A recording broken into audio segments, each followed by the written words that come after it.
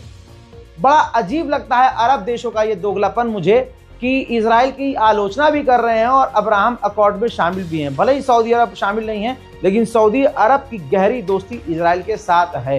मोहम्मद बिन Salman Donald Trump का best friend है।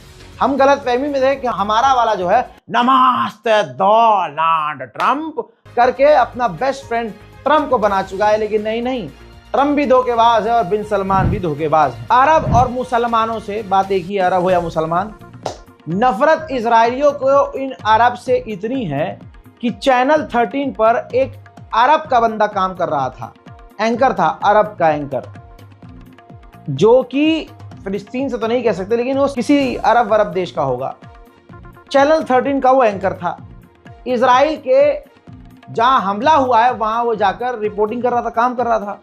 तो वहां आके इजराइलियों ने सोचा कि अरे ये तो अरबी है, ये तो फिलिस्तीनी है, ये मुसलमान, ये तो खतरनाक, ये कैसे, ये शायद अरब का चैनल है, जबकि वो इजराइल का ही चैनल था, चैनल 13, और उसको लाइव परेशान किया गया। और एक बार फिर से दुनिया ने देखा कि भाई धर्म की आड़ में दुनिया में दूसरे नंबर पर अगर सबसे ज्यादा कोई किसी को परेशान करता है तो वो इजराइल है। पहले नंबर पर आज भी हिंदू समाज है जो मुसलमानों को निशाने पर लेता है। בוקר כטב"ם בבניין בית מגורים, עלי מוגרבי נמצא מחוץ לבית. נזכיר, האישה שגרה בבית כבר לא הייתה בו, ואתה איתך שם, אני רואה עוד אנשים. אנחנו איתך, עלי. לא, מפריעים לנו. למה אתה עושה את זה? למה אתה רגע, עושה את זה? אנחנו נמשיך שנייה. मूसाद के एजेंट्स को गिरफ्तार करने के बाद सुनवाई के दौरान कोर्ट के अंदर जो कोर्ट चल रही थी, उनके जजों ने कह दिया है कि हमारे पास 4-6 महीने का, 2-4 हफ्ते का टाइम नहीं है, हम जंग में हैं। हमने जिन को गिरफ्तार किया है, जो सामने पेश हुए हैं, उन मूसाद के एजेंट्स को हम तुरंत सजा देंगे।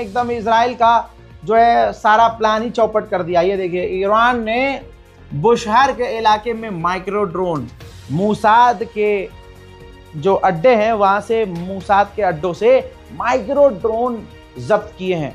इजराइल इनका जासूसी के लिए, हमला करने के लिए इस्तेमाल करने वाला था। उधर भारत का झंडा पूरी दुनिया में लहरा रहा है। ईरान ने अपनी दोस्ती का परचम बुलंद रखा है। ईरान ने भारत को यकीन दिला दिया एक बार फिर से कि तुमसे बढ़कर कुछ नहीं। दोस्तों, ईरान ने साबित कर दिया है कि उसकी दोस्ती में बेवफाई नहीं है। एक बार फिर से 310 से ज्यादा हिंदुस्तानी छात्र ईरान के सरजमीन से उड़ान भरकर दिल्ली पहुंच चुके हैं।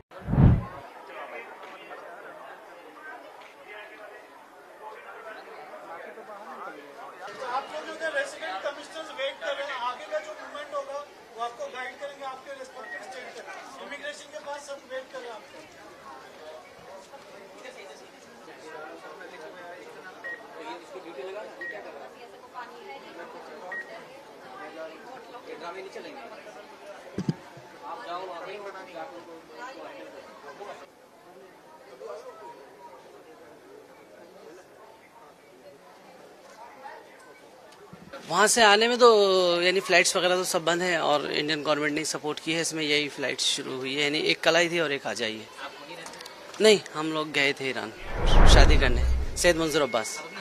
जी हजरात, इजराइल की एकदम सिट्टी पिट्टी गुम है। आईडीएफ का स्टेटमेंट आपके सामने है।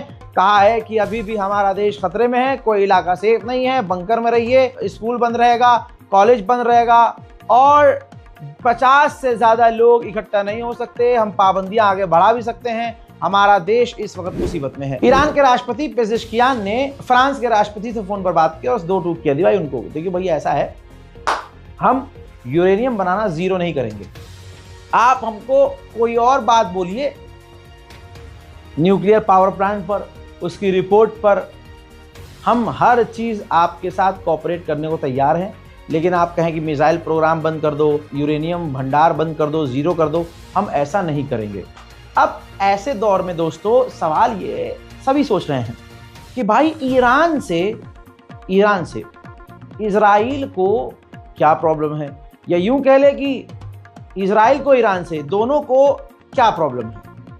अब इस बात को अगर मैं बताऊं तो बात अलग होगी, लेकिन कितना अच्छा होगा कि अगर आज हम ईरान के प्रवक्ता से, जो इस वक्त जो है ईरान के अंदर मौजूद हैं, उनसे ही पूछ लिया जाए, शायद उनका समझाया हुआ उम्मत को समझ में आए। इस वक्त शिया सुन्नी जो कर रहा है वो इजराइल से भी खतरनाक है। लिहाजा आइए हमारे सहयोगी ईरान के इस वक्त जो प्रवक्ता के तौर पर सामने आ रहे हैं और हालात पर पैनी नज़र है, खुद वो ईरान में बैठे हुए हैं, मौलाना ज़मीर अब्बास जाफरी काफ़ी एक्टिव हैं, हर मुद्दे पर इनको नॉलेज है, फैक्ट पर बात करते हैं और इस वक्त हिंदुस्तान के तमाम चैनलों पर वो नज़र आ रहे हैं। हजरात, इनसे कनेक्ट होते हैं। पहला सवाल आगा से मेरा ये है कि जनाब आप ये बताइए, पूरे इस वक्त हमारे देखने वालों को, पूरी दुनिया को बताइए कि मसला क्या है ईरान को इजराइल से और इजराइल को ईरान से। आवाज आ रही है? ईरान और इजराइल का जो प्रॉब्लम है वो रियल प्रॉब्लम ईरान और इजराइल का नहीं है, बल्कि दो फिक्र का, दो आइडियोलॉजी का प्रॉब्लम है। इजराइल खुद बजाते खुद इतनी उसमें न कुव्वत है न ताकत है कि वो ईरान से लड़ सके। इजराइल एक्चुअली अमेरिका का एक्सटेंशन है। इजराइल एक प्रॉक्सी मुल्क है जिसकी पूरी फंडिंग एड पर होती है, अमेरिका उसको चलाता है। इजराइल के पास जो वेपन्स हैं वो अमेरिका देता है। इजराइल को मिडल ईस्ट के अंदर रखा गया है ताकि इजराइल के जरिए से अमेरिका पूरे मिडल ईस्ट को कंट्रोल कर सके। तो यहां पर प्रॉब्लम इस बात का है कि हम मुसलमान के तौर पर ये सवाल करते हैं कि जहां मुसलमान रहते हैं, मुस्लिम्स के पास ऑयल है, नेचुरल रिसोर्सेज हैं, गैस है, वहां पर क्यों अमेरिकन इंटरफियरेंस है। तो असली जंग अमेरिका और जो इंपीरियलिस्ट पावर्स हैं उनके और ईरान के दरमियान है। ये चाहते हैं, अमेरिकन चाहते हैं कि पूरी दुनिया इनके गुलाम बनकर रहे और पूरी दुनिया में इनका हुक्म चले और पूरी दुनिया के रिसोर्सेज को ये रन करें। मिसाल के तौर पर ट्रंप से बहुत पहले पूछा गया कि सीरिया में आप क्यों हैं, तो उन्होंने खुल के कहा कि भाई हम लोग ऑयल के लिए हैं। इराक में क्या चाहते हैं, सऊदी में क्या चाहते हैं, ये पूरे मिडिल ईस्ट में इसलिए बिकॉज इनको यहाँ के रिसोर्सेज को यूटिलाइज करना है। इनके मुकाबले में ईरान एक फिक्र देता है जिस फिक्र के अंदर इंडिपेंडेंस है, उस फिक्र के अंदर यह है कि नहीं हमारे रिसोर्सेज हम यूज करेंगे, हमारे अंदर इंडिपेंडेंस होना चाहिए, इस्तिकलाल होना चाहिए, और एक ऐसा मुल्क है जो इनके तमाम हेजेमोनिक पावर के मुकाबले पे खड़ा होना सिखाता है। बस ईरान की मुश्किल ये है। दूसरी मुश्किल ईरान के साथ ये है कि ईरान पैलेस्टाइन की आजादी को सपोर्ट करता है और फलस्तीन जो है वहां की आवाम को खुल के सपोर्ट करता है। या सिंबाद जो इनके पहले शहीद हुए, इनके जो कमांडर थे, या इनके पहले शेख इब्राहिम यासीन थे, या शेख यासीन थे, या दीगर इनके बड़े बड़े टॉप लीडर्स हैं, वो सब कहते हैं कि हमें बिल्कुल पूरी तरीके से अगर कोई कंट्री सपोर्ट करती है तो ईरान है। तो ईरान इजराइल की मुश्किल जो है वो ये है कि ईरान एक आइडिया है, एक आइडियोलॉजी है जहां पर रेजिस्टेंस सिखाया जाता है कि जालिमों के मुकाबले में तुम्हें दबना नहीं है बल्कि जालिमों का मुकाबला करना है। इस आइडियोलॉजी को रेजिस्टेंस की आइडियोलॉजी बोलते हैं। इस वक्त उसको जो लीड कर रहा है वो ईरान है। यही रेजिस्टेंस की आइडियोलॉजी यमन में है, यही रेजिस्टेंस की आइडियोलॉजी गाजा में है, लेबनान में है, दीगर जगह पर है। बस फर्क और दोनों की जंग के अंदर मेन मुश्किल जो है वो ये है तुम मेरे सामने झुक जाओ, और ईरान कहता है सर तो कट सकता है लेकिन सर झुक नहीं सकता क्योंकि हम इमाम हुसैन के मानने वाले हैं। जी बहुत बहुत शुक्रिया। देखिए हमें तो क्लियर हो गया, लेकिन उम्मीद है कि लोगों को क्लियर हुआ होगा। बहुत क्लियर करके समझा दिया है आगा ने। और हम इनसे जो है आवाज़ अगर आप तक पहुंच रही है आवाज़, तो हम एक काम करेंगे, हम आने वाले और अपडेट्स में इसी तरह से आगा से सवाल करते रहेंगे और आप लोगों के भी सवाल इंशाल्लाह लेते रहेंगे। आप कमेंट में सवाल कर सकते हैं ताकि हम डायरेक्ट जो है आगा से सवाल कर सकें। दोस्तों अब बढ़ते हैं आगे की तरफ। ज़रा सोच के देखिए आप लोग, सारे अरब देशों ने इजराइल की निंदा करी है, लेकिन कल तक जो मुसलमान, हिंदुस्तान में बहुत मुसलमानों को पर्सनली मैं भी जानता हूँ, जो जोलानी का पेशाब पीने को तैयार थे। मोहतरम हजरात, इस जोलानी की सरकार ने इजराइल की अभी तक निंदा नहीं की और इजराइल के साथ खड़ा है और ईरान के समर्थन में कुछ बोला भी नहीं। अरे कोई अरब ईरान के साथ नहीं है, लेकिन कम से कम मुंह से खिलाफ तो नहीं है और पूरी तरह से मुंह से आलोचना तो कर रहे हैं इजराइल की। लेकिन ये जोलानी ऐसी गंदी नस्ल का कीड़ा है कि इसने, आप देखिए, उम्मत जहां एक तरफ खड़ी है, ये बंदा अलग। ईरान के कमांडर ने कहा है कि जो भी इजराइल की मदद कर रहा है वो डायरेक्ट और इनडायरेक्ट इस जंग में इन्वॉल्व है और हमारे निशाने पर है। जो भी मिलिट्री एड भेजी जा रही है इजराइल को, वो हमारे निशाने पर हैं और हम हर चीज का जवाब देंगे।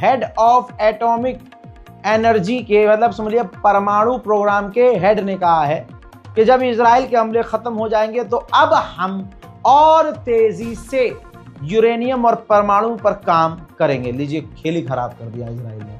मतलब अब ईरान के पास पूरा मौका है कि वो परमाणु बना सकता है। फिलहाल के इस अपडेट में इतना ही। इस रिपोर्ट को शेयर कीजिए, दुआओं में याद रखिए। जय हिंद।